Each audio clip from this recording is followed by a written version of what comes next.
स्वागत है आपका अपने चैनल विपन टेक्निकल ट्रेडिंग में। दोस्तों कल क्या होगी बड़ी गिरावट बैंक और बैंक निफ्टी में 11 जुलाई को।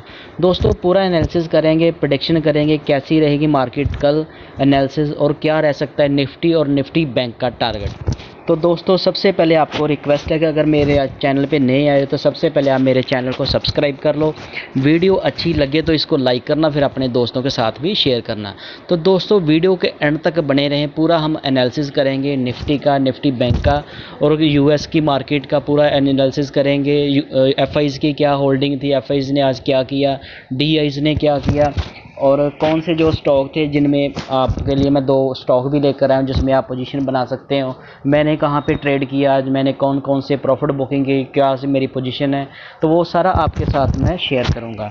तो यूएस की मार्केट कैसी है ये सारा हम एनालिसिस करेंगे, तो वीडियो के एंड तक बने रहें। दोस्तों सबसे पहले बात करते हैं अपनी मार्केट की।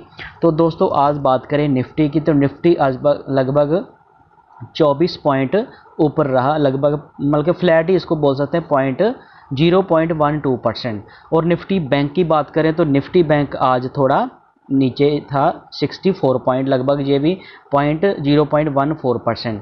सेंसेक्स की बात करें तो ये आज लगभग 0.10% ऊपर था, लगभग 63%। विक्स की इंडिया विक्स की बात करें तो ये लगभग ½ % नीचे था। तो दोस्तों कौन से शेयर थे जो आज भाग रहे थे, पूरा हम एनालिसिस करेंगे। ऑप्शन में अगर आप काम करते हो तो कहाँ पे इस वीक की पीसीआर का डाटा क्या है, मंथली डाटा क्या है, कौन सी स्ट्राइक प्राइस पे ओपन इंटरेस्ट ज़्यादा है, कहाँ पे कॉल राइटिंग हुई है, कहाँ पे पुट राइटिंग हुई है, जिस हिसाब से पूरा आगे लेवल निफ्टी और निफ्टी बैंक का निकल के आता है। तो वो सारा हम आज डिस्कस करेंगे। तो सबसे पहले दोस्तों हम बात करते हैं निफ्टी की। दोस्तों निफ्टी की बात करें तो निफ्टी का आज जो इस ओपन होता है, ये इसका जो प्रीवियस था वो था 19,331, तो ये आज ओपन होता है 19,400, लगभग 70 पॉइंट गैप अप खुलता है। गैप अप खुलने के बाद ये थोड़ा सा अपना हाई बनाता है 435 का, उसके बाद फिर ये नीचे आ जाता है। तो इसका नीचे जो है वो है 19,327, लगभग कल के प्रीवियस से 4-5 पॉइंट ही नीचे। तो आज सारा दिन ये बाज़ार जो निफ्टी कंसोलिडेट करता रहता है, ऊपर नीचे होता रहता है।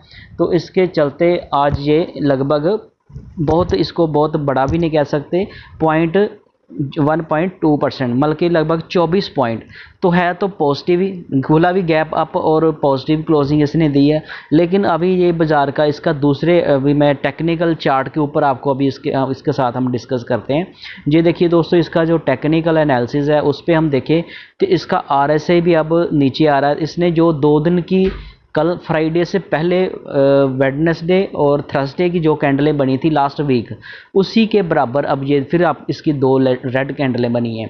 तो यहाँ पे इसका जो ब्लिंजर बैंड है वो भी उसको छोड़ के ये नीचे आ गया। 200 डेज मूविंग एवरेज की बात करें तो वो काफ़ी नीचे है। आरएसआई भी अब 69 है इसका। तो यहाँ पे दोस्तों मार्केट में थोड़ी सी अब हम अभी जैसे मैंने वीडियो बनाई तो यूएस के बाज़ारों की बात करें तो यूएस के बाज़ार काफ़ी अब ऊपर हैं, कुछ नीचे हैं, तो वो भी आपके साथ डिस्कस करूँगा उस हिसाब से। तो हमारे बाज़ार जो इतने वीक नहीं, जब मैंने कल की फ्राइडे की वीडियो में आपको बताया था फेड का रेट ऑफ इंटरेस्ट बढ़े हैं, एफआईज की सेलिंग आ रही है, बाइंग आ रही है, डीआईज ने सेलिंग की है, वो क्या डाटा वो एक टेम्परेरी इफेक्ट रहता है।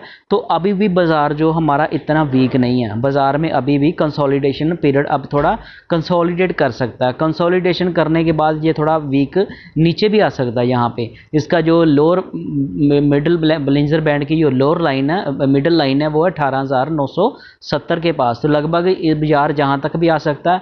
और दूसरा जिसकी जो बैग मतलब कि फिलिंग थ्योरी है, इस पे ऊपर आके जी अपने जो गैप है इसको फिल भी कर सकता है। इसने जो गैप छोड़े हैं ना, तो गैप फिल करने के लिए ये थोड़ा नीचे भी आ सकता है। तो दोस्तों इसका जो इसमें आज कौन से शेयर भाग रहे थे जो आज वैसे काफ़ी दिग्गज शेयर थे जो आज काफ़ी ऊपर थे, जिन्होंने आज इंडेक्स को संभाला हुआ था। अदरवाइज़ आज बाज़ार थोड़ा और भी गिर सकता था, क्योंकि जितने बड़े बड़े वेटेज वाले शेयर थे वो आज काफ़ी भागे थे। तो वो कौन से शेयर थे वो हम यहाँ पे रिलायंस इंडस्ट्री की। दोस्तों रिलायंस आज काफ़ी भागा, लगभग 3.25%, 4% के आसपास ही भागा, आज इसने 101 रुपये का मूव दिया। तो रिलायंस इंडस्ट्री आज बहुत भाग रहा था, टाटा स्टील इसके पीछे, वो भी 3.25%। JSW स्टील की बात करें वो भी लगभग 3.25%। Bharti Airtel, HDFC Life, Auto, Bajaj Auto, Hindalco, Sun Pharma और इंडसइंड बैंक, ये शेयर काफ़ी भाग रहे थे। इसके साथ ये और भी शेयर थे। कोटक बैंक की बात करें तो कोटक बैंक भी आज काफ़ी भाग रहा था। Shri cement, Apollo hospital, ICICI bank आज लगभग 1/4% भागा। अडानी पोर्ट, अल्ट्राटेक सीमेंट और टाटा मोटर, ये काफ़ी शेयर आज जो भाग रहे थे। भागने वाले शेयर आज कम थे। आज भागने वाले शेयर जो 14 कंपनियां के शेयर थे जो आज भाग रहे थे। तो जो गिरने वाले शेयर थे वो आज देखिए कितने शेयर आज गिरे हैं। और इससे ही आज समझिए आप देखिए भी इससे जो मतलब कि इंडेक्स को आज सपोर्ट मिली है, क्योंकि रिलायंस इंडस्ट्री का बहुत बड़ा वेटेज है निफ्टी के अंदर। तो आज रिलायंस ने काफ़ी संभाला था इंडेक्स को, अदरवाइज इंडेक्स थोड़ा और नीचे भी जा सकता था। टाटा स्टील का भी अच्छा वेटेज है, Bharti Airtel, WS Steel, HDFC Life, Bajaj Auto, जी अच्छे दिग्गज बड़े मतलब के वेटेज वाले शेयर थे जो आज काफ़ी भागे थे। लगभग 1.5-2% से ऊपर ही सारे भागे थे। रिलायंस तो लगभग 4% भागा। तो जो गिरने वाले शेयर थे वो आज आप देखिए वो भी कितने आज गिरे थे। तो गिरने वालों में से सबसे आगे था आज टाइटन। टाइटन दोस्तों आज लगभग 3% गिरा। इसका इस गिरने का कारण एक ही ये था कि आज इसकी एक्स डिविडेंड रिकॉर्ड डेट थी। बल्कि आज का मतलब नहीं, आज ही नहीं थी, कल है जैसे 13 को। तो उससे क्या होता है, उससे पहले कई बार बाइंग आती है, लेकिन इस बार इसमें सेलिंग आ गई है। तो इसके चलते ये थोड़ा नीचे था। तो हो सकता है कल ये थोड़ा वापस फिर रिवर्स आ जाए। तो दोस्तों ये बहुत ही अच्छी कंपनी का शेयर है। जब कोई अच्छी कंपनी का शेयर गिरता है तो तब उसमें एंट्री पोजीशन बनानी चाहिए। तो दूसरी बात करें SCL टेक, दोस्तों आज IT सेक्टर के सारे IT सेक्टर गिरा था। IT सेक्टर का अभी जो इसमें आप इवेंट देख रहे हैं IT सेक्टर के, जो SCL टेक, दूसरा TCS, विप्रो, इनके जो क्यों फर्स्ट क्वार्टर के रिजल्ट आने वाले हैं। ये रिजल्ट का अब सीजन शुरू हो जाएगा। तो अभी रिजल्ट पहले IT सेक्टर के आएंगे, फिर अलग अलग सेक्टर के ऐसे रिजल्ट आएंगे Q1 के। तो उसमें क्या इनकी परफॉर्मेंस रहती है। जब US मार्केट में फेड की मीटिंग में वहाँ पे रेट ऑफ इंटरेस्ट बढ़ता है, तो जो IT शेयर में जो प्रॉब्लम आती है सबसे पहला IT शेयरों में ही आती है, क्योंकि IT शेयर का लगभग जितना भी रेवेन्यू आता है वो US मार्केट से आता है। अगर US मार्केट में कोई दिक्कत रहती है तो IT शेयर ही सबसे पहले गिरते हैं। तो ये दोस्तों एक जब शेयर अच्छे गिरते हैं तो अब वहाँ पे हमें एक एंट्री मिलने का मौका मिल जाता है। जैसे दोस्तों मैं IT में, मैंने आपको पता मैंने कितने ये सारे शेयर कवर किए, इन्होंने कितना पैसा बना कर दिया।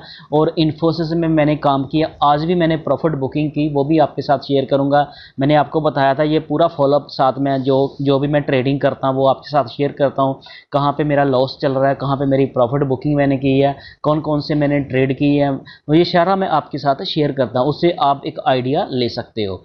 तो दोस्तों और गिरने वाले जो शेयर थे वो था Axis Bank, Maruti, Tata Communications, Bajaj Finserv और Mahindra and Mahindra, Divi's Lab, Hero MotoCorp, Tata Tech Mahindra और NTPC। ये भी आज लगभग 0.5% तक तो सारे गिरे थे। 1%, 1.5%, 1.25%, काफ़ी गिरने वाले शेयर भी आज काफ़ी गिरे थे। मतलब कि आप समझिए कि 14 कंपनियों के शेयर आज भाग रहे थे और 36 कंपनियां, निफ्टीज में जो 36 कंपनियां वो शेयर गिर रहे थे, और जो गिरने वाले वो भी अच्छी मतलब कि परसेंटेज में गिरे थे। तो आगे बात करते हैं दोस्तों हम, और भी ये देखिए ITC भी आज काफ़ी गिरा, लगभग 0.5%। डॉक्टर रेड्डी, ONGC की बात कर रहे हैं, भारती एयरटेल, UPL, LT, आइसर मोटर। दोस्तों आइसर मोटर में भी मेरी पोजीशन है। आज भी ये पहले कवर गैप अप खुला था, लेकिन उसके बाद एक नीचे आ गया। आज ये क्लोज हुआ 3173 पे क्लोज हुआ, लेकिन ये 3230 तक, हाँ 3230 तक भी आ गया था। ये लगभग आज इसने 60 रुपीज़ की ऊपर मूवमेंट मतलब कि इसने दिखाई थी। इसमें मेरी पोजीशन, अभी मैंने इसमें क्या किया वो भी आपके साथ बताऊंगा। HDFC बैंक की बात करें तो ये भी आज लगभग थोड़ा सा गिरा, सिप्ला गिरा, और SBI भी आज मतलब कि 1/4% लगभग गिरा। HDFC गिरा, कोल इंडिया, इन्फोसिस में आज मैंने ये गिरा तो मैंने प्रॉफिट बुकिंग की। इसमें आपको मैंने बताया ना, इन्फोसिस की मैंने कॉल सेल की हुई है। तो जब कॉल सेल करते हैं तो उसमें शेयर नीचे आता, फिर प्रॉफिट होता। तो आज मैंने इसमें प्रॉफिट बुकिंग की है, वो भी आपके साथ शेयर करूंगा। एशियन पेंट भी आज गिरा, Grasim, HDFC life, SBI life, ये सारे शेयर आज गिर रहे थे।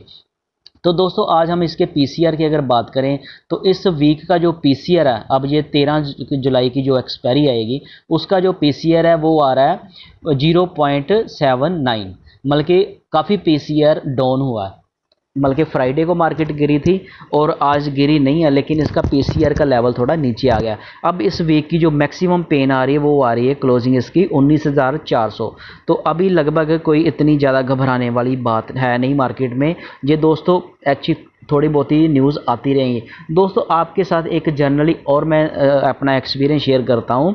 जब दोस्तों क्वार्टर की मतलब कि जैसे क्वार्टर कंपनी के रिज़ल्ट का सीज़न शुरू होता है ना, तो तब मार्केट थोड़ी गिरती नहीं है, क्योंकि बहुत कम कंपनियां का होता है जिनका मतलब कि बिजनेस कम, रेवेन्यू कम आता है, लेकिन हर कंपनी की ग्रोथ आती है। तो हम ग्रोथ के हिसाब से देखें तो कभी भी जब क्वार्टरली रिजल्ट आते हैं तो वो कभी किसी पार्टिकुलर किसी सेक्टर या किसी के एक शेयर के रिजल्ट अगर अच्छे ना आए तो तब शेयर गिरता है। अदरवाइज इंडेक्स जो होता है ना वो दोस्तों अब वो ऊपर ही जाता है, ऊपर भी ना जाएगा तो समझ ले कि कंसोलिडेट करेगा तो नीचे बिल्कुल ही आएगा। अब आपको अगर आप ऑप्शन में काम करते हो तो कभी भी आपको इंडेक्स में अब शॉर्ट नहीं करना चाहिए दोस्तों। अगर आप शॉर्ट करेंगे ना, जैसे आप सोचेंगे कि 19,500 तक मार्केट आ गई, 400 पे आ गई, तो अब मैं इसको शॉर्ट करके पोजीशन, जैसे ये जुलाई मंथ चल रहा है, जुलाई और अगस्त, ये जुलाई अगस्त में इनके फर्स्ट क्वार्टर के रिजल्ट आएंगे कंपनियों के, अलग अलग सेक्टर के। हो सकता है किसी सेक्टर के जैसे आईटी सेक्टर के रिजल्ट थोड़े अच्छे ना आए, उसमें से भी किसी कंपनी के अच्छे आए और किसी के ना आए, वो एक डिफरेंट है। ओवरऑल जो इंडेक्स है वो अब नीचे नहीं आएगा, मैं आपको सही बात बता दूं। अगर आपने शॉर्ट कर दिया ना फंस सकते हो आप। आपको अब सोच समझ कर शॉर्ट करना चाहिए जब रिजल्ट का सीज़न होता है, क्योंकि रिजल्ट के सीज़न में और ये भी एक बात और भी है, जो फर्स्ट क्वार्टर का रिजल्ट होता है ना, फर्स्ट और सेकंड क्वार्टर का, ये मतलब कि एक पीक का मतलब कि सीज़न माना जाता है, जहाँ पे काफ़ी कंपनियों को जगह जैसे अप्रैल मई जून का ये इसको मानते हैं, ये काफ़ी मतलब कि जहाँ काम वाले मंथ होते हैं, जहाँ पे हर कंपनी की जो लगभग सेल वाले काम होते हैं तो सेल इनकी अच्छी होती है। कुछ सेक्टर हैं जहाँ पे थोड़ी नीचे रह सकते हैं, जैसे फार्मा की बात करें तो फार्मा सेक्टर के आप देखना जितने भी फर्स्ट क्वार्टर के और सेकंड क्वार्टर के रिजल्ट आएंगे वो बहुत अच्छे आएंगे, क्योंकि फार्मा सेक्टर जो होता है फर्स्ट क्वार्टर और सेकंड क्वार्टर में अच्छा परफॉर्म करता है। जैसे यहाँ पे मतलब कि सीजनली, जैसे हम सीजनली स्टॉक की बात करते हैं वो वहाँ पे फार्मा की बात करते हैं हम। तो फार्मा के जो कभी भी फार्मा, अब आप देखना फार्मा में किसी भी मतलब कि आप स्टॉक में अगर ऑप्शन करते हो तो उसको शॉर्ट मत करना, क्योंकि मैं फार्मा, मैंने सन फार्मा को पहले शॉर्ट भी किया था तो अब मैं उससे निकल गया। आप देखा, अब सन फार्मा 1050 के ऊपर चला गया, अब सन फार्मा और ऊपर भी जा सकता। इसका मतलब ये नहीं कि वो ऊपर जाता रहेगा, नीचे करेक्शन नहीं आओगे, लेकिन आप अगर आपने मतलब कि पुट को बाई सेल कर लिया ना, पुट सेल करोगे तो मार्केट ऊपर चढ़ने से आपको प्रॉफिट होगा। तो ऊपर नीचे अगर मार्केट आ जाती है, हमारे पास एक मतलब कि तरीका होता है, ऑप्शन होती है कि हम उसमें और ऐड करके एवरेज करके थोड़ा अपना रेट एडजस्ट कर सकते हैं। अगर हमने कॉल को सेल कर दिया, अगर हमने कॉल को सेल कर दिया तो ऊपर कोई लिमिट नहीं होती, ऊपर पता नहीं कहाँ पर कितनी ऊपर शेयर चला जाए तो हमारा बहुत ज़्यादा लॉस हो सकता है। इसलिए जब भी अपने कॉल को सेल करना हो तो कवर्ड कॉल सेल करनी चाहिए। कवर्ड कॉल सेल क्या होती है वो मैंने लास्ट वीडियो, मैंने अपनी ये आप मेरे चैनल पे देखो, मैंने वीडियो ऑप्शन में कवर्ड कॉल, जिसमें आपके पास शेयर होते हैं तब आप उसकी कॉल को बाई सेल करते हो। तो ऐसे आपको नेकेड कॉल कभी भी सेल नहीं करनी चाहिए, ठीक है। मैंने इन्फोसिस की है, लेकिन मैं उसमें सोच रहा था कि कब मुझे मौका मिले तो मैं वहाँ से निकलूँ। तो मुझे आज जहाँ पे थोड़ा सा मौका मिला, मैंने एक तो उसको मतलब कि कट कर दिया, तो उसमें मैंने प्रॉफिट बुकिंग कर ली। अब जैसे इन आइसर मोटर की बात करें तो उसकी मैंने पुट को सेल किया, पुट का सेल का मतलब कि अगर शेयर ऊपर जाएगा तो मुझे बेनिफिट होगा, लेकिन अभी शेयर काफ़ी नीचे गिर रहा है, 5-7 दिन से वो नीचे गिर रहा है, 10% नीचे गिर गया। तो जब गिरा 10% गिर, 7%, 8% गिरा था तो मैंने तब पोजीशन बनाई थी। अब 7-8% और भी गिर जाएगा तो मैं उसमें एवरेज कर लूँगा। जैसे वो रिवर्सल आएगा तो वो 4% ही बढ़ेगा तो मेरा एवरेज का रेट बराबर पे आ जाएगा। अगर वो पहले रेट पे आ जाएगा तो मुझे अच्छा मोटा प्रॉफिट हो जाएगा। तो ऐसे करके सारी अपनी सेटिंग एडजस्टमेंट करनी होती है अपनी पोजीशन की। तो हम इसके मंथली एक्सपायरी का इसका पीसीआर देखें तो मंथली का इसका जो 27 जुलाई की मंथली उसका पीसीआर देखें अभी भी ऊपर है, 1.9 1.32, मतलब कि 19,200 का मैक्सिमम पेन है इसका वीकली का। तो इस मतलब कि इतनी मतलब कि बुरे हालात नहीं है मार्केट के जितना अभी आ रहा है। अभी मार्केट काफ़ी ओवर बॉट हुई है, इतनी मार्केट अभी ओवर बॉट हुई नहीं है अभी मार्केट, क्योंकि अभी रिजल्ट का सीज़न है जिसके करके मार्केट ऊपर और भी जा सकती है। ये दोस्तों थोड़ा बहुत ये दिन चलते रहते हैं ऊपर नीचे, मार्केट कंसोलिडेट करती है, तो आप अपनी पोजीशन अगर बनाओ तो दोनों साइड की पोजीशन बनाकर चलना चाहिए, तो आपको बहुत बड़ा लॉस नहीं होगा।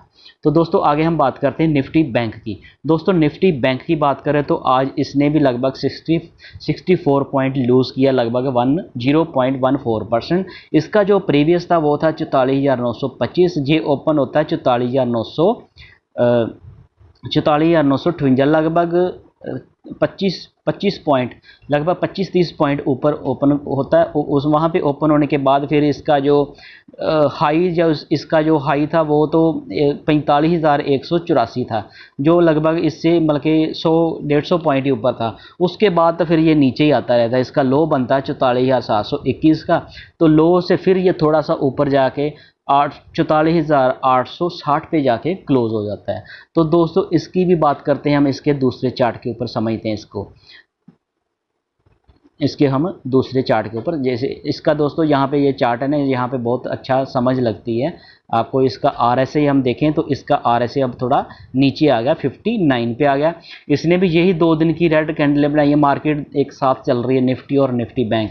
ये थर्सडे की रेड कैंडलें बनी थी और फ्राइडे को फिर ग्रीन कैंडल बनी थी। अब ये देखिए इसने इसकी जो 2-3 दिन की कैंडल उसके बराबर आ गई है, मतलब कि 1 2 3 4 और 5 दिन के 5 दिन के एवरेज प्राइस पे आज इसका प्राइस इसका आ गया 44,870 पे। तो दोस्तों अब इसमें भी थोड़ी वीकनेस है मार्केट में। तो निफ्टी बैंक में जो मतलब कि काफ़ी जो बैंक हैं उसका किसी का मतलब कि एक दो बैंक था जिसकी डिविडेंड की रिकॉर्ड डेट थी, उसके चलते भी उनमें थोड़ी वीकनेस आई है। अभी अब देखते हैं कौन से वो बैंक हैं। तो दोस्तों इसने भी जो गैप छोड़े हुए हैं ना, तो ये अपने गैप भरने के लिए यहाँ नीचे थोड़ा ये देखिए, इसने लगभग ये कल की कैंडल अगर ये नीचे आ गई तो समझ लीजिए कि ये वाला गैप तो इसका फिल हो गया।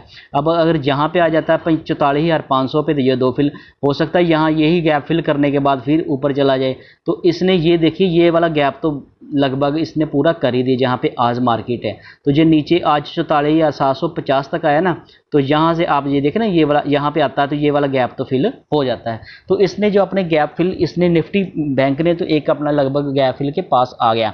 तो हो सकता है दूसरा गैप फिल करने के लिए ये थोड़ा फिर अब कंसोलिडेट करके ऊपर जाए और फिर यहाँ पे नीचे आके अपना दूसरा जो गैप फिल करे। फिर इसके लिए इसको 44,500 पे आना पड़ेगा। अगर ये वाला गैप भरने आता है तो फिर यहाँ इसको तो 44,200 लगभग 300 के पास आना पड़ेगा। ये दोस्तों एक दिन में नहीं आता, इसको टाइम लगता है। तो जैसे जुलाई मंथ चल रहा है और अगस्त आगे आ रहा है, तो आपने अगर ऑप्शन में ट्रेडिंग करते हो तो आपको आप एक साइड की आपको मतलब कि पोजीशन नहीं बनाकर चलना चाहिए, दोनों साइड। अगर आप बिल्कुल परफेक्ट हो, आप पूरा एनालिसिस कर सकते हो मतलब कि टेक्निकल चार्ट के ऊपर, तो तब आप एक साइड खेल सकते हो। अदरवाइज़ आपको पोजीशन को हेज करके चलना चाहिए। उससे क्या होता है कि आपका बहुत बड़ा लॉस कभी नहीं होगा। एक साइड में आपका लॉस होगा तो दूसरे साइड में प्रॉफिट होगा। जब मार्केट बहुत ही एक साइड में मूव कर जाती है ज़्यादा, तो तब आपका एक साइड में लॉस ज़्यादा हो जाता है तो दूसरी साइड में प्रॉफिट कम होता है। लेकिन ओवरऑल आप देखोगे अगर वो प्रॉफिट भी ना हो तो फिर तो आपका लॉस बहुत ज़्यादा हो जाएगा। तो इस पोजीशन हेज करने से आपका थोड़ा जा लॉस कवर हो जाता है।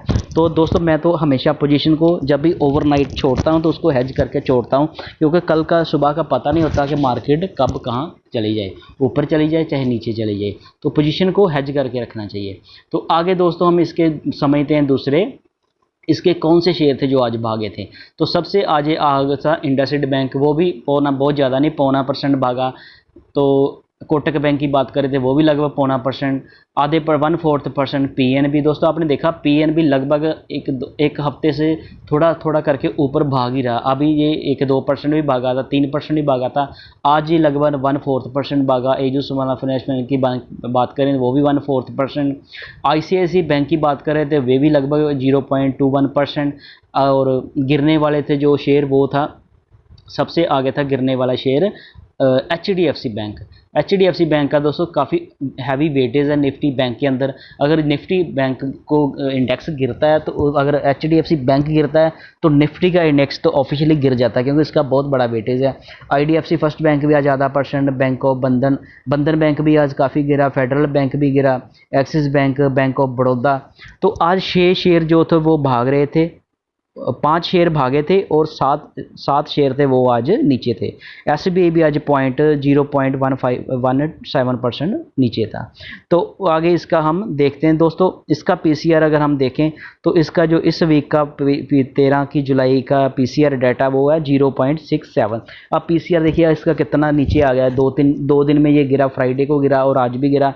तो PCR अब इसका नीचे आ गया। तो इसका देखिए PCR जो मैक्सिमम पेन क्लोजिंग आ गई है वो आ गई 44,900 पे। तो 44,900 की इसकी मैक्सिमम पेन है इस वीक की क्लोजिंग की। तो आप अपनी पोजीशन उस हिसाब से बनाकर चलें। तो इसमें दोस्तों ये डाटा निकलता है कौन सी स्ट्राइक प्राइस के ऊपर कितना ओपन इंटरेस्ट है, कितने शेयर हैं, तो वो सारे डाटे के हिसाब से ये डाटा सामने आता है। तो आप उस हिसाब से पोजीशन अपनी बनाकर चलें। अभी 2 दिन, अभी तो आज तो मंडे है, अभी 3 दिन बचे हैं वीकली एक्सपायरी के। तो इसका हम अगर मंथली का देखें तो मंथली का आज 0.99 PCR आ गया और इसकी जो मैक्सिमम पेन है वो है 44,500 और 44,900 इसकी वीक की है और 44,500 उससे 400 पॉइंट नीचे। तो ये इस हिसाब से आपको दोस्तों पोजीशनें बनाकर चलना चाहिए दोनों साइड की। तो कभी भी आपको अपनी पोजीशन को ऐसे नहीं छोड़ना चाहिए। तो आगे दोस्तों हम बात करते हैं। दोस्तों मैंने आज आपके लिए 2 अच्छे बहुत बढ़िया स्टॉक लेकर आया हूँ जिसमें आप इन्वेस्ट करके मोटा प्रॉफिट बना सकते हैं। दोस्तों सबसे पहले बात करेंगे आइसर मोटर की। दोस्तों आइसर मोटर में मैंने पोजीशन बनाई है, इसमें मैं काम कर रहा, आपको बताया मैंने। तो दोस्तों ये देखिए यहाँ पे आइसर मोटर की बात करें तो इसका मतलब कि कितना ओवर सोल्ड हो गया। इसका 25 PCR, इसका RSI इसका 25 आ गया। तो अभी ये बहुत बिक गया, बहुत सेलिंग बहुत ज़्यादा आ गई इसमें। जहाँ से गिर रहा था ये 3500, यहाँ से ऊपर गया था, यहाँ से मतलब 3650 से लगभग। ये अगर हम यहाँ से देखें तो कितने दिन ये गिरा, फिर यहाँ से कंसोलिडेट किया, उसके बाद इसकी न्यूज़ आई तो ये नीचे आ गया। लगभग देखा जाए इसने हाई बनाया था 3750 का, 3750 के आसपास ये गया था, उससे ये अब नीचे आ गया। तो 3750 से अब आ गया ये 3175 के आसपास। लगभग देखा जाए तो लगभग 10%, 5-7-8% तो ये 10% गिर गया। तो 10% जब ये गिर गया तो आप देखिए ये इसका था 3700, तो इसका हाँ 10% से भी थोड़ा ज़्यादा ही गिर गया। तो अब इसमें 10% जो गिरा, इसमें मैंने पोजीशन बनाई थी जब ये यहाँ पे आया था, जब ये 2 दिन या 1 दिन यहाँ पे गिरा था, सीधा 3400 पे आया था। तो मैंने 3400 की इसकी कॉल पुट को सेल किया था। तो अभी वो काफ़ी लॉस में मैंने 3800 में की थी, वो भी आपके साथ मैं अभी बताता हूँ। तो दोस्तों जब ये शेयर आप इसमें कैश में कामयाब कर सकते हैं दोस्तों, अब आप इसमें कैश में इसको शेयर खरीद के रख सकते हैं। यहाँ पे आप कैश में खरीद सकते हैं। अभी काफ़ी ओवर सोल्ड हो गया था, अब ये ऊपर आ सकता है। जब बहुत ज़्यादा नीचे जाता और चला जाता है ना RSI, तो यही एक फार्मूला था। जब RSI इसका 25 या 20 तक भी आ गया, मान लीजिए और थोड़ा नीचे आ जाएगा, जैसे ये 3175, अगर 3150 तक आ जाता है तो इसका RSI लगभग 20 के पास आ जाएगा। तो 20 तक जब इसका RSI तो बहुत ही ओवर सोल्ड समझ लिए हो गया। तो फिर उसके बाद इसमें बाइंग आएगी। तो बाइंग 1 दिन में नहीं आएगी, 2 दिन में, फिर इसको टाइम लगेगा। जैसे इसने गिरने में, यहाँ पे ये काफ़ी स्पीड में गिरा 5 दिन में, 1 2 3 4 5 दिन की ये कैंडल लगातार इसने रेड कैंडलें बनी है, तो काफ़ी स्पीड से गिरा। ये लास्ट मतलब के 5 डेज़ में ही लगभग 10% गिरा। तो उससे पहले भी ये थोड़ा थोड़ा गिरता रहा। तो अब इसमें आप अगर इसमें कैश में भी आप काम कर सकते हैं। दूसरे शेयर की बात करें तो दूसरा शेयर है टाइटन कंपनी। दोस्तों टाइटन कंपनी बहुत ही अच्छी कंपनी है, बहुत ही अच्छा शेयर है। इसमें आप लॉन्ग टर्म इन्वेस्ट भी कर सकते हैं। इसका अगर हम 52 लो हाई देखें तो वो 3210 जो अभी इसने बनाया था। तो अभी इसका जो मतलब के लो देखें 52 वीक का, वो है इसका 2102 रुपये। तो इसका दोस्तों बहुत ही अच्छी कंपनी, कंज्यूमर की अच्छी, मतलब टाइटन तो बहुत ही अच्छी कंपनी, इसकी क्या बात करें। तो इसमें आप पोजीशन बना सकते हैं। तो ये आज ही गिरा था, आज के दिन ये टॉप लूज़र था। तो जब शेयर दोस्तों गिरता है ना, तब उसमें एंट्री करने से हमें हमारी परसेंटेज रिटर्न जो बढ़ जाती है। तो दोस्तों आगे हम बात करते हैं यूएस के बाज़ार कैसे। अभी मैंने आपको बोला जब मैं वीडियो बना रहा था, यूएस के बाज़ार पहले नीचे थे, अब देखिए यूएस के बाज़ार अभी ऊपर आ गए हैं। डॉ जोन की बात करें तो ये पहले नीचे था, अब 101 पॉइंट ऊपर है। S&P की बात करें ये लगभग फ्लैट हो गया। नेस्डेक अब 13 पॉइंट नीचे, पहले ज़्यादा नीचे था। स्मॉल कैप 200 की बात करें ये 20 पॉइंट अब ऊपर आ गया, पहले नीचे था। 500 की बात करें विक्स की तो वो भी अब लगभग फ्लैट है। S&P TCX की बात करें, बोस्पा की बात है, बोस्पा अब नीचे है। ब्राज़ील का बोस्पा जो वो 350 पॉइंट नीचे है। डेक्स की बात करें तो वो 50 पॉइंट ऊपर है। कनाडा की बात करें तो वो कनाडा का जो बाज़ार है वो 30 पॉइंट ऊपर है, लगभग आधा %। तो आगे बात करें ये वाले यूरोप के बाज़ारों की बात करें तो ये भी सारे देखें अब ग्रीन में हो गए हैं, सारे बाज़ार ग्रीन में हैं। तो इतनी मतलब के बाज़ार में अभी मिक्स ही मूड माहौल है, कोई एक तरफा बाज़ार नहीं है कि बहुत ज़्यादा मतलब के लालगी नहीं है, पूरा लाल और ग्रीन दोनों साइड की पोजीशनें हैं बाज़ार में। तो ये देखिए यहाँ पे आप देखिए यहाँ पे पूरा ये यहाँ पे कुछ बाज़ार ग्रीन है और कुछ जैसे चेन्नई के बाज़ार देखे, चाइना के बाज़ार देखे तो चाइना के बाज़ार भी अब थोड़े ये निकाई जो है ये अभी थोड़ा नीचे है। और हांगसेंग देखे तो ये भी ऊपर है, चाइना ये भी ऊपर है, चाइना का A50 ये भी अब ऊपर है थोड़ा। तो बाज़ार अब जो बहुत ज़्यादा मतलब कि सारा मिक्स माहौल ही है देखते तो। हमारे अपने बाज़ार देखें तो ये देखिए ये भी थोड़ा सा 26 point, Nifty Bank, Kospi, SGX, Taiwan Weighted, ये सारे मतलब कि आप देख रहे हैं चाइना के ये सारे बाज़ार अब मिक्स है। अभी कोई इतनी ज़्यादा मतलब कि एक साइड है बाज़ार की, एक तरफा बाज़ार नहीं है। US 30 की बात करें ये भी अब ऊपर है। ये अब US कनाडा का आप देखें सारे बाज़ार अब ऊपर हैं, कोई इतनी घबराने वाली कोई बात नहीं। मैंने आपको फ्राइडे को वीडियो में बताया था क्या होता है जो ऐसे पैनिक करके हम अपनी पोजीशन को लॉस में कई बार लॉस बुक कर लेते हैं, तो उससे हमारा फिर हमें जब मार्केट रिकवर करती तो हमें काफ़ी अफसोस होता है कि हमने ये कर लिया, अगर हम ऐसे ना करते तो हमारा प्रॉफिट हो जाना था। तो कई बार हम ऐसे डर के भी लॉस बुक कर लेते हैं। दोस्तों स्टॉक मार्केट में वही कामयाब होता है जो अपना ग्रीड और फियर में मतलब के बैलेंस बना के चलता। अगर आपका लॉस हो रहा था, अगर आप उसमें मतलब के फियर को छोड़ के अपने मतलब के उसको कंट्रोल कर लिया तो तब आप प्रॉफिट, लॉस में भी आप प्रॉफिट कर जाओगे। तो अगर आपने मतलब कि थोड़ा सा प्रॉफिट हो रहा आपको तो आपने उसमें मैं ग्रीड कर लिया, तो अभी थोड़ा प्रॉफिट और बढ़ेगा तो फिर मैं एग्ज़िट करूंगा, तो वहाँ पे भी दोस्तों फिर कई बार वो प्रॉफिट जो फिर भी लॉस में चला जाता है। तो मैं तो दोस्तों आपको हमेशा बताता हूँ आपका प्रॉफिट होना चाहिए, लॉस बिल्कुल नहीं होना चाहिए। प्रॉफिट चाहे दोस्तों आपका कम हो लेकिन लॉस नहीं होना चाहिए। तो आप छोटे छोटे प्रॉफिट बुक करते रहा करिए। तो मैं भी ऐसे ही करता हूँ दोस्तों, मैं हमेशा आप क्योंकि मैं तो आपको हमेशा बताता हूँ अगर आपने डेली का 1% भी निकाल लिया ना मार्केट से, 1-1.5%, तो आप देखना at the end of the year आपकी कंपाउंडिंग से कितना पैसा आपका गेन हो जाएगा। तो आगे मैं तो छोटे प्रॉफिट करा। अब US FIs की पोजीशन की बात करें तो 7 तारीख को भी इन्होंने देखे यहाँ पे कैश में काम किया था, बाइंग की थी, DIs ने सेलिंग की थी, तो ऑप्शन के इंडेक्स मतलब के काफ़ी बाइंग की थी। तो आज का हम 10 तारीख का डाटा अगर देखें तो आज फिर इनकी बाइंग आई है। FI ने आज कैश में 588 करोड़ का माल खरीदा है, DIs ने भी 288 करोड़ का माल खरीदा। तो नेट जो आज वो मतलब कि बाइंग ही आई है। तो मतलब कि और ये जो निफ्टी बैंक गिरा ये थोड़ा मतलब इसमें आज कोई मैनिपुलेशन वाला कोई काम नहीं था। ये इस जो जितने शेयर गिरे ना उसके चलते ही गिरा। आज जो FIs की और DIs की सबकी बाइंग ही आई है, तो इसमें आज कोई इतनी घबराने वाली बात है नहीं। तो आगे दोस्तों बात करें इंटरनेशनल जो इफेक्टर हैं जो हमारे मार्केट को कैसे कंट्रोल करते हैं। तो आज हम US डॉलर इंडेक्स की बात करें तो US डॉलर इंडेक्स आज 102.53 मतलब कि थोड़ा सा गिरा है जो हमारे फेवर में है, ये हमारे फेवर में है। और दूसरा क्रूड ऑयल की बात करें जहाँ पे दोस्तों क्रूड ऑयल यहाँ पे 77 है। आज क्रूड ऑयल थोड़ा सा आज बढ़ा है, ये हमारे मतलब कि है तो थोड़ा सा बड़ा मतलब कि न्यूट्रल टाइम, लेकिन फिर भी ये हमारे फेवर में नहीं है। तो दूसरा हम बात करें इसकी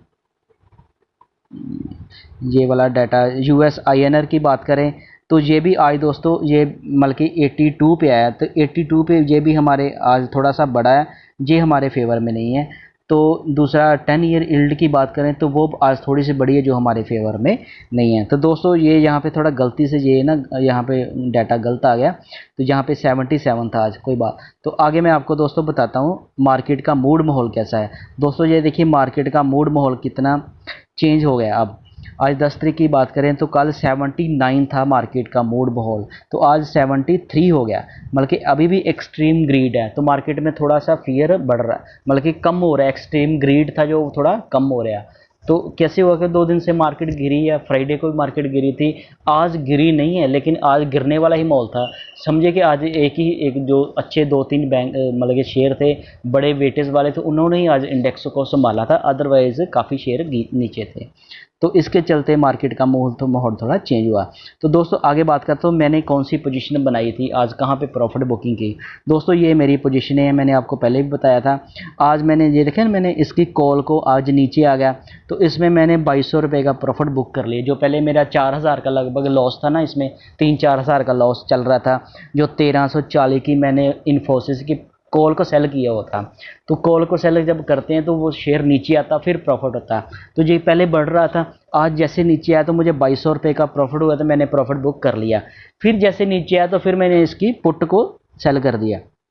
ये देखिए फिर मैंने इसकी 1300 की पुट को सेल कर दिया, तो वहाँ से फिर और ऊपर गया था, लेकिन ये प्रॉफिट 1200 बना। तो मुझे लगा भी अगर हो सकता है ये फिर मतलब कि ऊपर नीचे ना आ जाए, तो मैंने इसका 1200 का ये भी प्रॉफिट बुक करके अपना आज टोटल लगभग 3400 रुपये का प्रॉफिट बुक कर लिया। तो ये मेरी पहले की जो पोजीशन आइसर मोटर की थी 3300 की, मैंने जो पुट को सेल किया हुआ वो अभी भी ये देखिए कितना मैंने 38 में सेल की है, और ये 161 हो गई है। कितना मतलब कितना 5 गुना लगभग नहीं, 4 गुना इसका रेट बढ़ गया। तो अब मैं इसमें एवरेज करूंगा, लेकिन मैंने अभी इसको जैसे ये मेरे पोजीशन थोड़ी हल्की होती है ना, जैसे मैं अभी देखता हूँ इसका ये थोड़ा जैसे हो सकता है कल ये थोड़ा आइसर मोटर और नीचे है, अगर कल ये 3150 तक आ गया, जब उससे थोड़ा नीचे आया तो फिर मैं इसमें कल एवरेज कर लूँगा, फिर मैं इसमें एंट्री करके एवरेज कर लूँगा। तो दोस्तों उम्मीद है कि आपको ये मेरी वीडियो अच्छी लगी होगी। दोस्तों अगर आपको ये मेरी वीडियो अच्छी लगी तो मेरे चैनल को सब्सक्राइब करना